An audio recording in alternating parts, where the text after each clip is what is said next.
G'day everyone, welcome back to Pete's Investing. Today is June 6, 2023. This is the New Zealand US dollar currency update. On a weekly, we're in a bearish momentum, but on the daily, we've broken up into a neutral positioning. So what that looks like is the triple moving average of the price chart is in decline. Likewise, the CCI 150 moving averages are both in decline.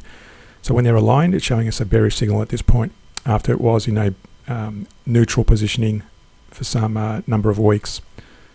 On the daily, however, it's broken up into a neutral position, and we did have this support here at 60.84, and I'm going to move that down to this area down here. Before I do that, I've got this Fibonacci retracement here. You can see there it was hovering around between a 50 and a 61%, and it eventually broke down from the 61%. That's always a key area to look out for in Fibonacci levels. So let me just move that support area down to this new support at 59.85. And I'm going to move that Fibonacci as well down there. That's the main range there. So what that looks like now, if I zoom out a bit, this new Fibonacci level between that high and that low. Let me just get rid of this other Fibonacci to avoid confusion. So you can see there it's currently hovering around a 23% level. Now, for this to make a difference, we need to see it break above the 61% level before taking a further upside, but at the moment it's just bouncing off that. It could be just a little bit of a retracement before taking further downside, but we'll see how that goes in the coming days. On the hourly chart, again, you can see that level there. There's also, if you want to get into the micro levels, we can actually do a Fibonacci level between that low and that high. You can see there it bounced off the 50%, and now it's making further advancement. And if you want to get really into the gritty micro levels, you can see there it's currently in that little range there. It's currently sitting at the 61% level.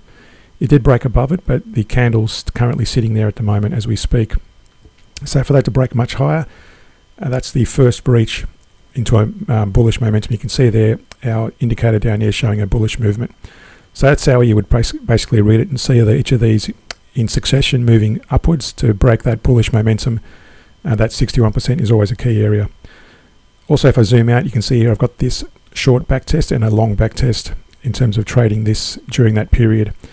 We don't use stop losses, we use the average down approach. So you can see there this long back test, it averaged down, it added to our positions while the price was declining until it finally broke even and broke into profitability.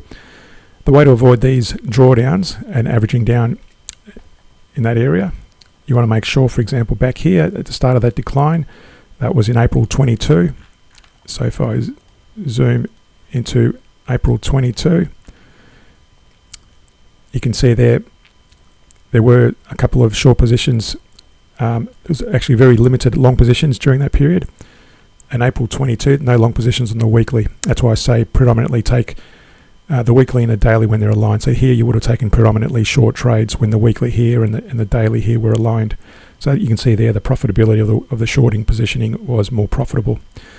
So to understand this and other trading strategies, reference the links in the description below. Subscribe to us on Patreon, where we also do weekly scans of stocks, currencies and commodities. Subscribe, like and share the channel. Thanks for watching, and see you in a future video.